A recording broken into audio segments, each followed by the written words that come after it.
Hello, welcome to the Curator Podcast. This is episode 34.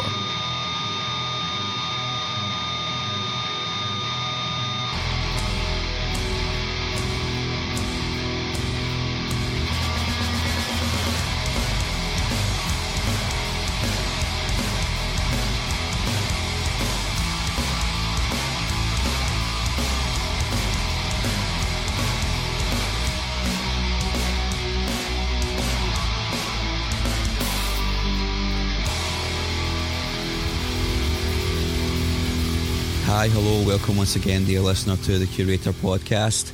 I am your host, Mark Fraser, and this is episode number 34.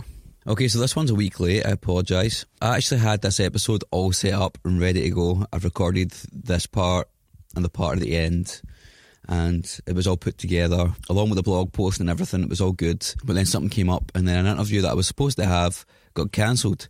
So I thought either I'll miss last week's or I'll miss next week's. The result is I missed last week's, so I apologise for that. Wee bit of a fuck up on my part, but sometimes interviews don't come through and it just happens. So yeah, I apologise, but what can you do? Anyway, let's get down to business. On this episode I have Calum from A Sudden Burst of Colour.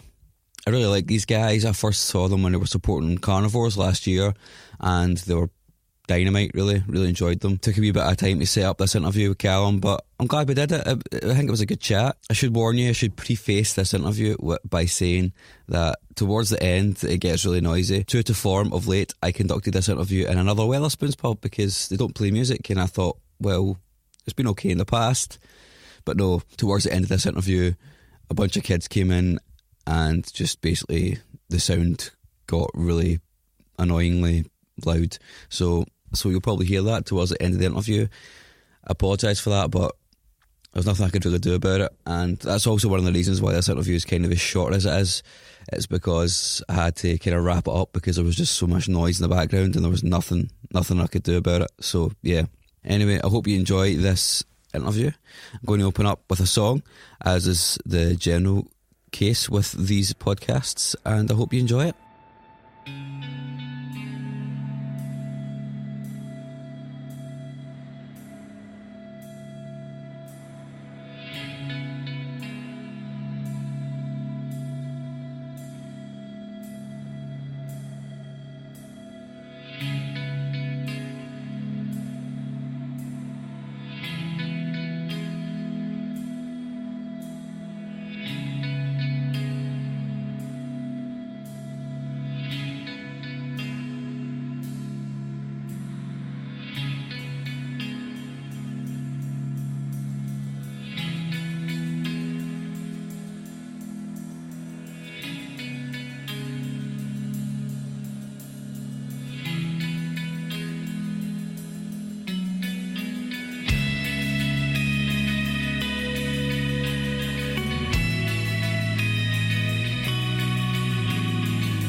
again, I'm in a Crystal Palace with somebody else. I'm with Calum from.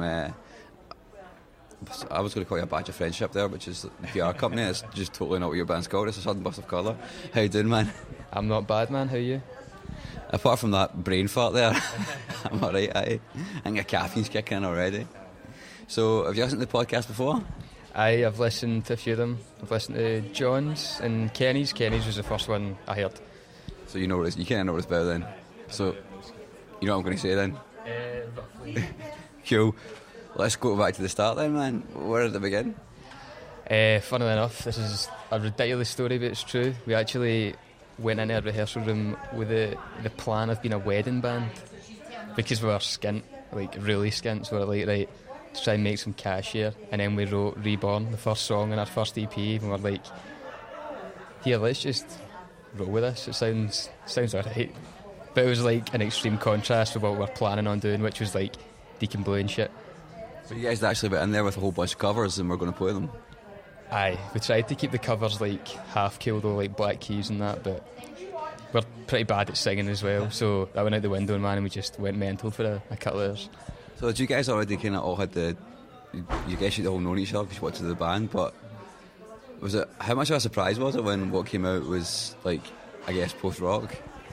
It was strange for a bit because we weren't really accustomed to that music. We were a bit sort of nervous about what people's reactions would be. Like we had no idea at that time the post-rock scene was so big because we didn't really listen to music like that. So we thought I think there was a few months where like we need to get a singer. We need to get a singer here. And when they went, like we recorded Reborn down in Irvine.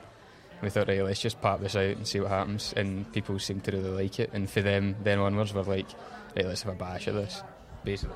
So, obviously your sound's changed since then. It's become more complex and I guess musically intricate. Is that like a team effort?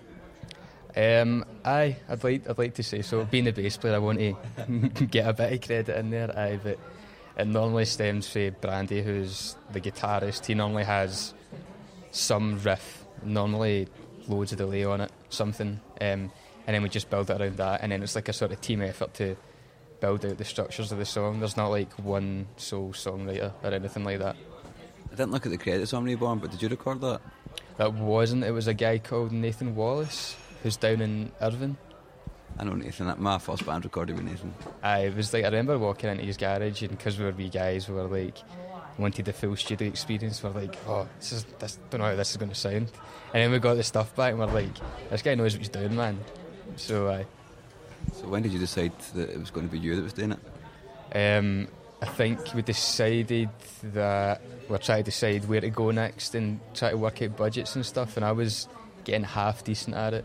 So we just sort of got loads of money, some of the band money that the guys thankfully let me use to just buy mics and stuff like that. And then we thought if I do it or we do it, we've got more time to experiment with stuff, because it was the mixing for us always took ages because we're all quite pedantic. Like Luke, the other guitarist, is really particular, so back and forward messaging and emailing just took ages to get the sound we wanted.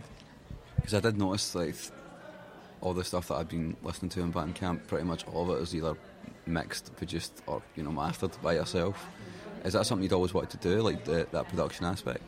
I did always want to go for it, but now I'm sort of thinking the other way. Like I really enjoy doing it, but it's also good disconnecting from the mixing side of it, especially, and just playing your bit and getting into the tunes rather than ending like at the end of that EP. I think I hated that EP, and we released it, and it was more like I never want to hear that again, rather than I'm happy we actually done that.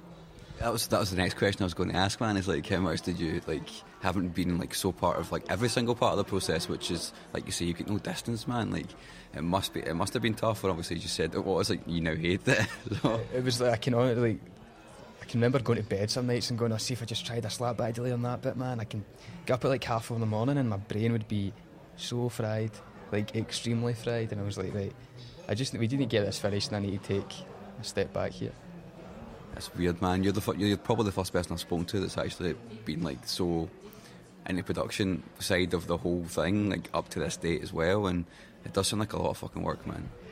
It is a lot of work, but it is rewarding at the end of it, and when you then go with someone else, there's always that thing in the back of your mind, like, if I'd done this, I could make it sound the way we want it a lot quicker, because it is hard trying to communicate what you're wanting from a track. So you just finished recording your new EP. Were you behind that as well? No, we tracked out with a guy called Mark Morrow in Edinburgh, so we're just sort of trying to work out what we're doing with the mixes now. So it's all tracked, hopefully it should be sorted soon. Are you feeling better about it then, now that you've not been part of production? Mixed feelings. It's really good to just turn up at a studio, play your bit, and then just concentrate on making the rest of the track better. And it's good. It's always good having an extra set of ears on things. But as I said, there's always that thing like, wish I'd done this. But I think every producer that plays in a band will be the same. So let's go back to the start of Calum. When did you first realise you were going to be a creative dude? I'm not really sure. I was like sport daft for ages when I was younger, and then I picked up a bass when I seen Flea. I think it was Flea playing at some festival, and I seen him slapping, and I was like, that looks mental, I want to try and do that. So it was from then onwards, but then we had a slight omission about 15 when I thought I want to be a PC DJ, so the bass get left for a bit, which is a bit embarrassing, man, but I was from Motherwell, man, Lanarkshire, PC DJs through the roof, man, that was the scene. And then I came back to about late on 15, about 16, through to now, I just played bass again. It's like a very short flirtation with being a DJ. Aye, it sort of went back now, like I make my sort of own electronic stuff now, but I'd like to think it was a bit more tasteful than Gary McKeff and stuff like that. You're the first person that I've spoken to that's also said that, apart from on the blog's fucking Mudvayne confession. Aye, there's a few guilty pleasures that I'm into, but we'll leave that till later. I don't think there's such a thing as a guilty pleasure, man. Now that you've said it, you can't let us hang, man. Aye, I suppose, like, I used to say for ages, Craig David, man, like, I'll write into Craig David, but I don't think it's guilty, man, he just is class. He's back as well. I know, but I need to stop liking him now, because other folk are into him, so... But I think you'll be the same when you get older, you start listening to songs that a 14-year-old you would hate you for listening to, like R&B, and you're 18, 19, and you're like, yeah, that's pretty decent, man. But when you were 13, 14, getting into Linkin Park and Slipknot, that was like the most uncool music ever. So I remember when I was at that age, man, I used to hate shit like Iron Maiden and Guns N' Roses, because I was like, oh man, that's so fake, you know. And now I actually quite like those bands. I've got a thing with like anyone that powers. I don't know, man. I'm just a particular guy with music. So I find ridiculous reasons to not like a band, and it's that way I've went with it for so long, and I'll even start liking them secretly, but I've stuck to my guns that much that I can't then turn around and go, yeah, that's actually pretty good. What has it been like that? I don't understand. I don't know. It's to be honest, the last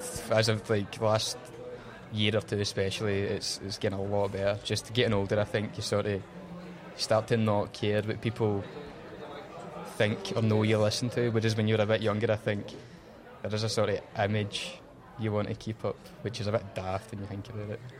It's like, I guess that is a huge part of growing up, is shedding. That's what makes me sad when I see people that I know, that I used to know, who used to like the kind of music I used to like back when I was younger, like Marilyn Manson and stuff like that, and Slipknot and all that kind of stuff, and they just kind of completely fall away from music. Or people that I used to be in bands with who are now like they've moved on with life.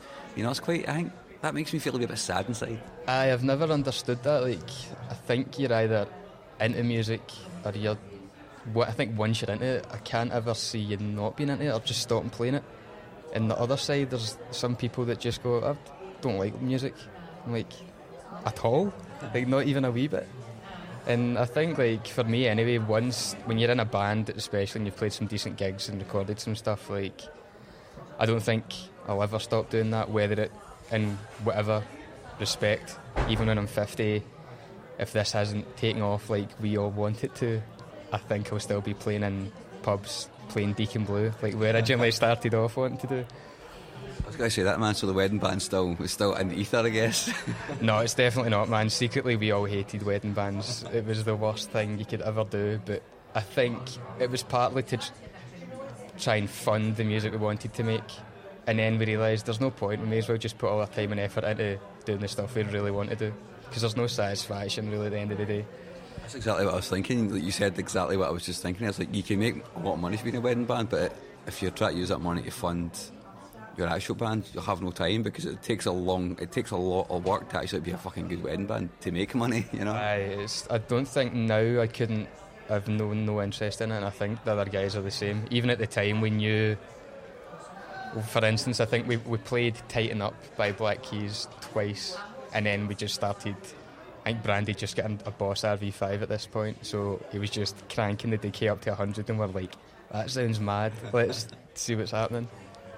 It's weird how that changes, man. Like, obviously you guys went in there and you didn't really have the intention of doing it, but it was just getting you guys in the same room was maybe the key thing. Well, we'd been in a band before, like the same 4 guys, and Luke sang, but pretty bad band. I think you need to have one bad band to then know how to have a good band.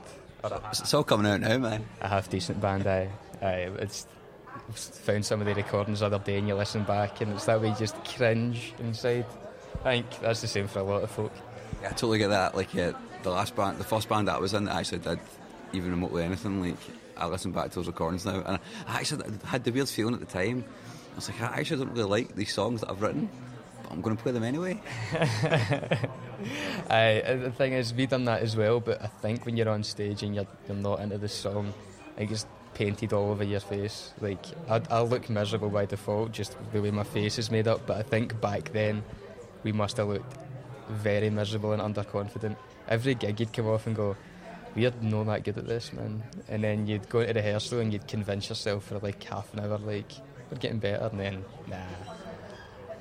It's weird how time changes, isn't it? Like, now that I've been in, I stopped playing music for a long time, man. Like, for probably a good 6 years or something like that.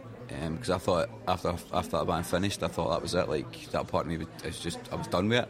I still love music, and I've still been involved in listening to loads of music and writing beat music and all that. And then it's just over the past couple of years, I'm like, holy shit, I really want to be in a band again. And it's weird how that fire does diminish. Did you ever get that?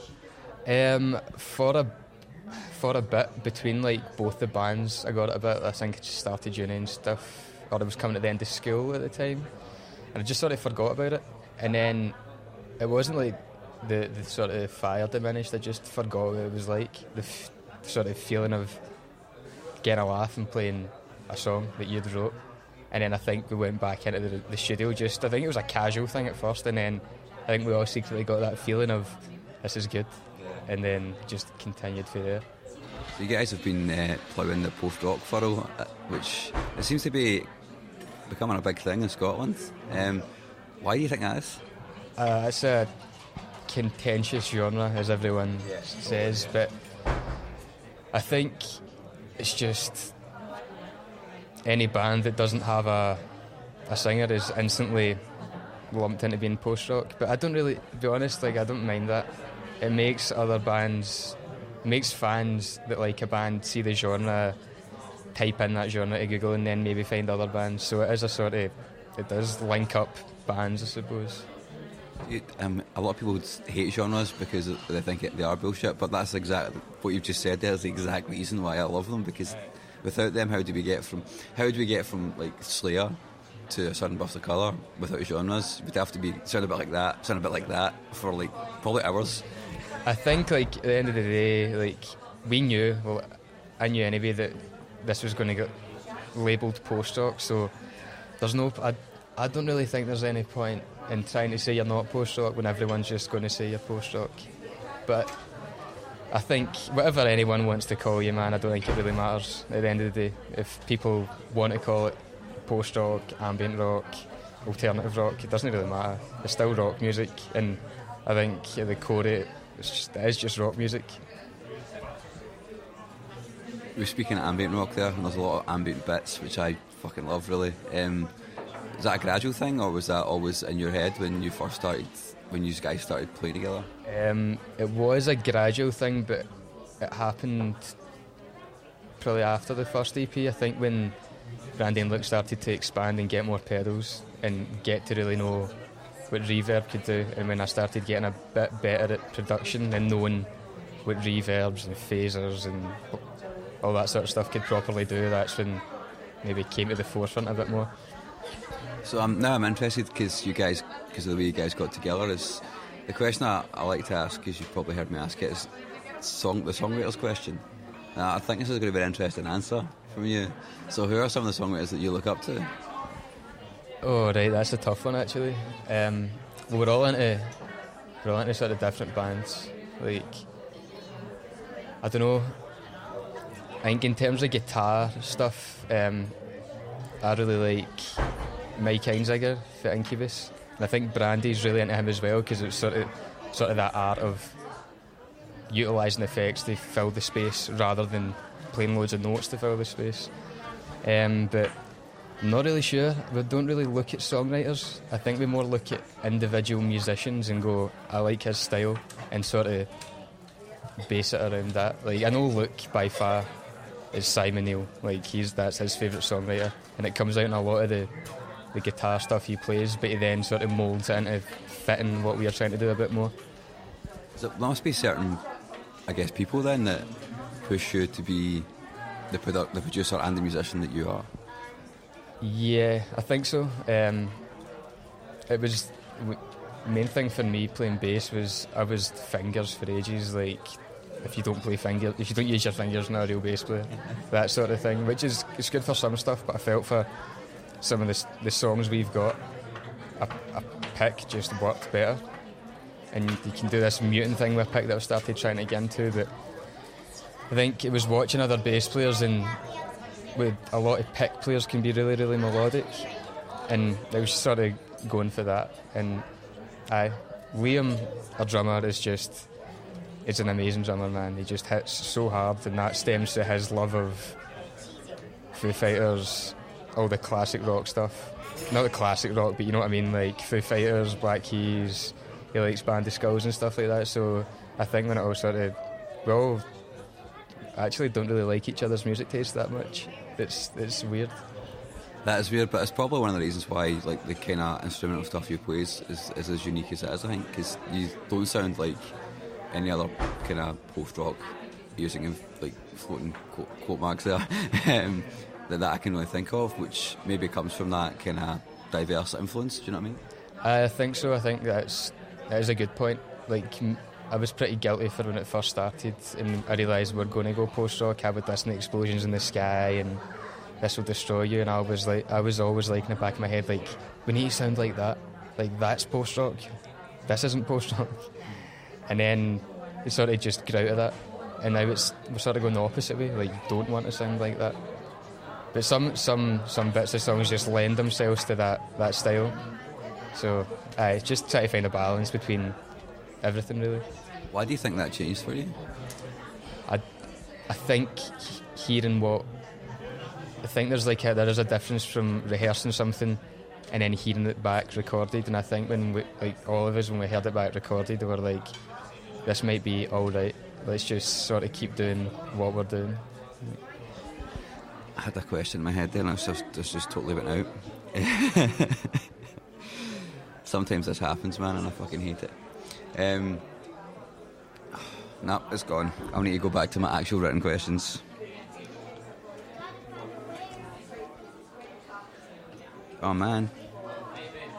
I guess, yeah. So, as we were talking a wee bit just beforehand, you're creative in other ways as well. Aye.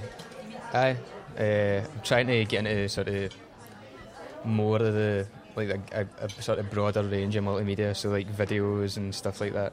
Liam's the main video guy for the band, but I just don't want to work in a call centre or retail, man. So I'm trying to just get pretty decent at multimedia in general.